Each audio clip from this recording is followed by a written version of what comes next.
Un país que siempre nos suena a paraíso del bienestar, a lugar seguro, a sistema que sabe criar y cuidar. Ese país acaba de abrir prisiones para adolescentes. Una historia de bandas, de alarmismo y de mano dura.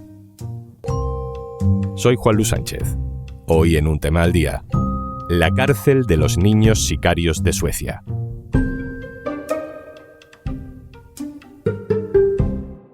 Una cosa antes de empezar. ¿Te has preguntado alguna vez qué hace tu banco con tu dinero mientras no lo usas? Para Triodos Bank, la respuesta importa. Te contamos más al final del episodio. Óscar Yelis, hola, ¿qué tal? Hola, ¿qué tal, Juanlu? Óscar, has estado en una cárcel sueca. ¿Cómo es? Pues cada celda tiene 6 metros cuadrados con un retrete incluido. Hay una ventana sin barrotes por la que entra bastante luz. Los muebles son muy sobrios y simples, pero tampoco se echan falta de nada. Hay un escritorio, una silla y una estantería de madera como la que podemos encontrar en cualquier casa. Además, una de las paredes se ha pintado de un color verde bosque con la intención de que aporte más tranquilidad, pero eso tampoco rompe con la neutralidad del espacio. La verdad es que lo único que te hace pensar que estás en una celda es el ruido de la puerta metálica que hace al abrir y al cerrarse. Bueno, como dices, el diseño puede ser moderno, pero una cárcel es una cárcel, ¿no? Y en esta cárcel de Rosersberg, esas celdas que tú has visto, son celdas para niños. Y aquí es donde empiezan a chocar nuestra idea de lo nórdico con la realidad. ¿Qué está pasando en Suecia, Óscar, para que haya niños que vayan a entrar en la cárcel? Sí, lo que hemos visto en Suecia, según ha informado la policía y los criminólogos, son las espirales de violencia por revancha, ¿no? No tiene por qué ser siempre un asesinato, también es muy común que haya explosiones con granadas de mano en comercios o pisos donde vive algún miembro o la familia de alguien relacionado con las pandillas, que también están amenazados. Muchas veces vemos que las víctimas son menores. Es muy recurrente que la víctima de un tiroteo tenga 15, 16, 17 años.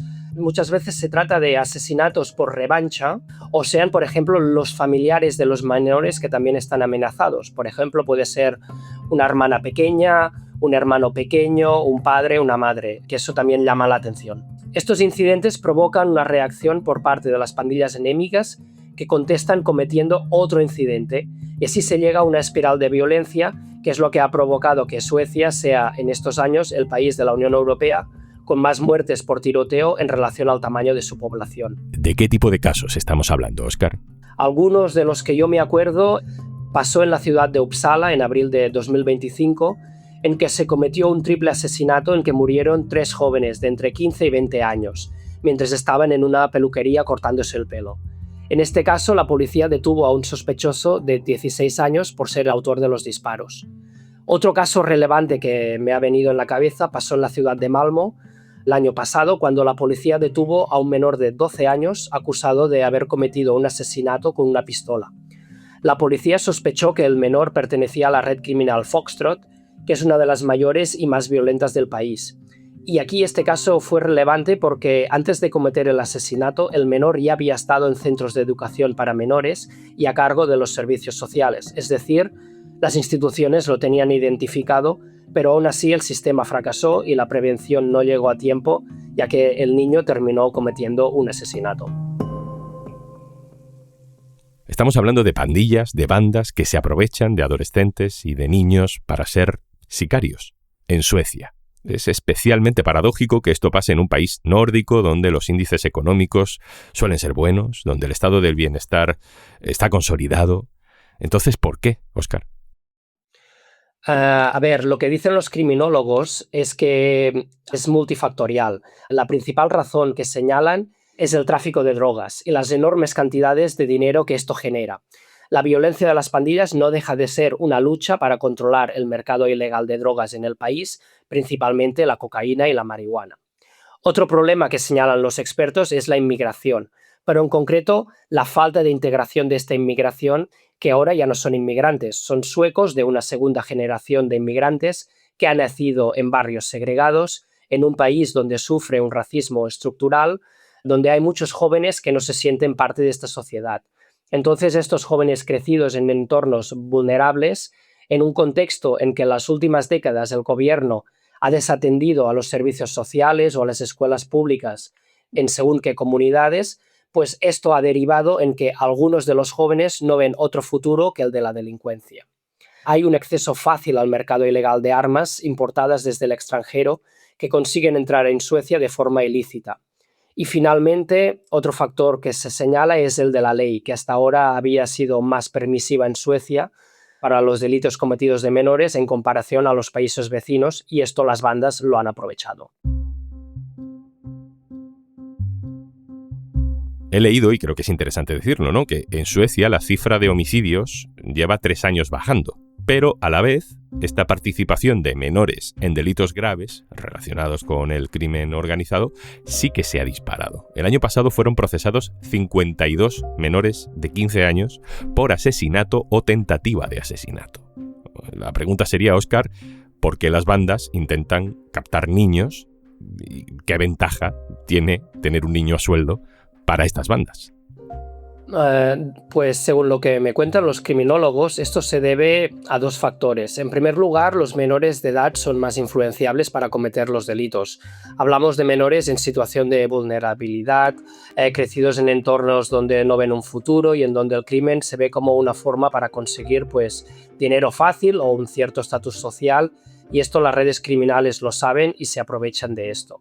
Además de esto, el Código Penal en Suecia hasta ahora aplicaba penas más leves a los menores, con condenas más orientadas a la rehabilitación que a un encarcelamiento prolongado. En casos de delitos graves, los menores eran cerrados en centros educativos, donde los menores allí no conseguían cortar el contacto con las pandillas.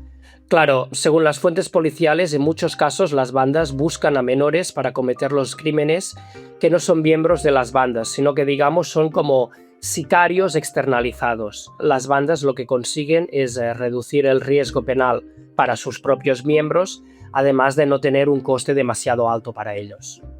Nos lo podemos imaginar, Óscar, pero ¿cómo captan estas redes a estos menores?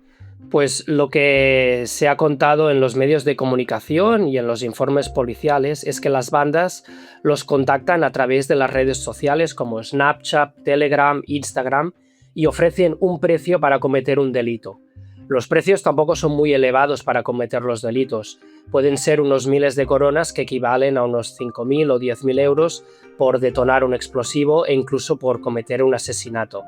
Evidentemente, las redes criminales utilizan mensajes y códigos cifrados con los emoticonos para que no sea tan obvio, pero los menores lo entienden y lo saben. Hay códigos secretos en las redes sociales en que un emoticono significa una explosión o un apuñalamiento o un secuestro, o otros emoticonos para referirse a asesinato con una pistola sin que el mensaje sea muy evidente, y además se ponen unos números para concretar el precio, las coronas que recibiría el sicario a cambio de cometer el delito.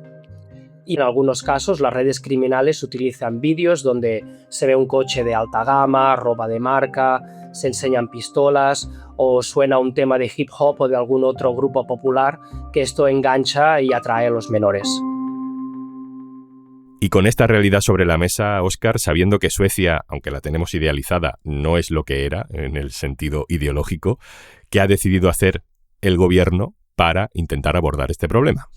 Pues primero de todo, déjame explicarte un poco qué tipo de gobierno hay en Suecia para entender la respuesta que están dando las autoridades. Actualmente, el gobierno de Suecia es una coalición de 3 partidos conservadores que gobiernan gracias a los votos de una formación de ultraderecha que no forma parte del Ejecutivo, pero que es fundamental para que el gobierno apruebe sus leyes. Este pacto se formó con la promesa de luchar contra el crimen organizado y terminar con la violencia, y lo han hecho aplicando lo que podríamos llamar como una política de mano dura. En primer lugar, se ha dado más poder a la policía y se ha hecho un esfuerzo nacional para aumentar el número de agentes en las calles y de investigadores para tratar de resolver estos casos. Otra medida muy clara es la reforma del Código Penal con el endurecimiento de las penas por los delitos graves. Además, esta primavera el gobierno ha aprobado la rebaja de la edad penal a los 15 años, cuando antes era de los 17 años. Sin embargo, la reforma no se termina aquí, porque hay una segunda parte del texto que está pendiente de aprobar en el Parlamento antes de las vacaciones de verano, que estudia reducir la edad penal hasta los 13 años, lo que implica que los niños de esta edad que hayan cometido delitos graves acabarían entrando en prisión. La extrema derecha que sustenta al gobierno son unos firmes defensores de reducir la edad penal a los 13 años y veremos cómo queda al final. Estamos hablando hoy de un fenómeno, una realidad muy concreta, de la historia de una cárcel muy concreta, pero ¿tienen estas redes criminales que implican, atraen a menores de edad una incidencia más allá de Suecia, en otros países de Europa? Se lo he preguntado a Andrés Rolandelli, experto en inteligencia criminal. Hola Juanlu, ¿cómo estás? Este fenómeno tiene manifestaciones a nivel, de alguna manera, transnacional, por lo menos dentro de Europa. Se han detectado cómo estas redes que reclutan menores en Suecia expanden, mejor dicho, sus actividades en otras regiones, y España es una de ellas, fundamentalmente la Costa del Sol. De ahí se puede establecer una inferencia que estas redes criminales de alguna manera intentan controlar todo el flujo de la comercialización de cocaína y establecen disputas entre ellas, y esas disputas suponen el reclutamiento de estos menores, y es una señal de alarma porque, bueno, la utilidad de estos jóvenes replica un patrón que lo podemos ver en Latinoamérica, que precisamente por no ser punibles tienen mayor efectividad para cometer determinados ilícitos que tienen que ver con el uso de la violencia, en muchos casos homicida, vinculados al tráfico de estupefacientes. Óscar, vuelvo contigo. Ya nos has descrito antes cómo son estas celdas que has visto, ¿no? Y en semanas estos menores van a empezar a llenarlas. Tú que has estado allí dentro, ¿cómo se supone que va a ser el día a día de un niño en una cárcel como esta? Los centros que se han elegido para tener presos menores de edad han sido 6 en todo el país y son cárceles ya existentes con módulos que se han adaptado. En ese sentido, la cárcel es prácticamente igual a la de los adultos. Sin embargo, los módulos para menores son más pequeños, habrá menos presos y solamente habrá un menor por celda, cuando en las cárceles para adultos es habitual que haya 2 personas. Pero estarán separados completamente de los prisioneros adultos porque las autoridades no quieren que los menores de edad tengan ningún contacto con otros prisioneros. Además de esto, los menores tienen que estar 11 horas al día cerrados en su celda, solamente 1 hora menos que los adultos, y tendrán 1 hora al día para estar en el patio al aire libre. También hay la diferencia que habrá más trabajadores penitenciarios en los módulos para menores, entre ellos psicólogos, pedagogos, profesores, pero por lo demás, en lo que respecta a las normas del régimen de visitas o las actividades, la prisión de menores se parece bastante a una de adultos, un sitio bastante deprimente, la verdad. Yo preguntaba al director de la prisión que visité, que era un hombre con 20 años de experiencia en el servicio penitenciario, pregunté, ¿qué es lo que crees que va a ser más difícil para ti de tener prisioneros menores? Y él me dijo, para mí lo más difícil va a ser cuando haya un niño llorando en su celda, pero sean las 8 de la tarde y yo tenga que cerrar la celda, no tenga ninguna forma de consolar a este niño que está dentro, ¿no? Otro tema que también me chocó, me impactó, es que como ayuda psicológica se están planteando dejar algún muñeco en las celdas por si alguno de los menores lo necesita, ¿no? Y el funcionario me decía, no hay ningún adolescente que reconozca abiertamente que necesita un peluche como pertenencia, ¿no? Para encontrar algún tipo de consuelo en las noches en que está llorando desconsoladamente en una celda de una prisión. Claro, el objetivo teórico de una cárcel, por definición, es la reinserción. Y si hablamos de menores, que por tanto entran como adolescentes o niños en la cárcel, pues evidentemente más nos vale que salgan mejor de lo que entraron, ¿no? Eso dice la teoría. ¿Qué dice la práctica, Óscar? ¿Qué se supone que van a hacer en esa cárcel que sea diferente a la cárcel de los adultos? Que ya sabemos que no siempre consigue corregir el rumbo de una persona. Bueno, el gobierno ha hecho mucho hincapié en subrayar que la educación será la principal ocupación de los menores dentro de la cárcel. Estamos hablando que los niños presos están en edad escolar obligatoria y por lo tanto tienen que ir a la escuela. En ese sentido, hablé con los profesores que darán clases a estos niños y se ve que están poniendo muchos recursos y esfuerzos para que los niños puedan terminar sus estudios. Lo que me trasladaron los profesores con quien hablé es que, en definitiva, su objetivo es hacer ver a los niños que tienen un futuro una vez hayan cumplido su condena y no vuelvan a caer en las redes criminales. Óscar, terminamos. Siempre hemos entendido, o eso creo yo, ¿no?, que por grave que sea lo que haga un menor, es un menor. Hay que ver dónde están las responsabilidades también a su alrededor, analizar el componente social de lo que haya cometido, corregirlo, no tanto castigarlo, estamos a tiempo. Esto de meterles directamente en la cárcel replantea por completo ese concepto. Pues primero de todo hay que decir que la reforma de la edad penal ha sido puesta en duda y criticada por todo tipo de organismos, desde la Fiscalía, asociaciones de policías, funcionarios de prisiones, criminólogos, miembros de organizaciones civiles y por razones muy distintas. En primer lugar, se teme que la rebaja de la edad penal provoque que las bandas recluten a niños aún más jóvenes para esquivar la ley. En segundo lugar, se critica que el gobierno está haciendo esfuerzos en el terreno de la política penal, pero no tanto en políticas de prevención y ayuda social. Y hay quien se hace la reflexión que esta reforma de los centros penitenciarios, que cuesta muchos millones de coronas, este dinero se podría invertir en los barrios y las escuelas de las zonas más vulnerables para evitar que los niños caigan en las redes del crimen organizado. En Suecia se tiene muy presente el precedente de Dinamarca, que hace unos 10 años intentó rebajar la edad penal a los 14 años para atajar un problema semejante relacionado con la violencia de las pandillas y los menores. La sociedad danesa y la sueca son muy parecidas y comparables en muchos aspectos, y el ejemplo de Dinamarca nos dice que el gobierno tuvo que ratificar y volver a subir la edad penal a los 15 años porque la rebaja había sido contraproducente para terminar con el crimen organizado. Óscar Gelis, compañero, un abrazo. Muchísimas gracias a vosotros. Y antes de marcharnos... Decidir dónde pones tu dinero también es decidir qué mundo quieres construir. ¿Dónde duermen tus ahorros? En Triodos Bank creemos que el dinero tiene un poder transformador. Aplicamos estrictos criterios de exclusión y, por ejemplo, no financiamos directamente la industria armamentística, ni casas de apuestas, ni combustibles fósiles. Y solo financiamos proyectos sociales, culturales y medioambientales.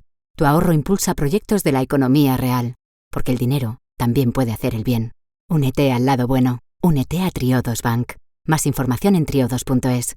Esto es Un Tema al Día, el podcast del diario.es. Si te gusta lo que hacemos, necesitamos tu apoyo. Hazte socio, hazte socia en eldiario.es/Un Socio al Día. Este podcast lo producen Carmen Ibáñez, Marcos García Santonja, Lucía Martín e Izaskun Pérez. El montaje es de Pedro Nogales. Yo soy Juan Luis Sánchez. Mañana, otro tema.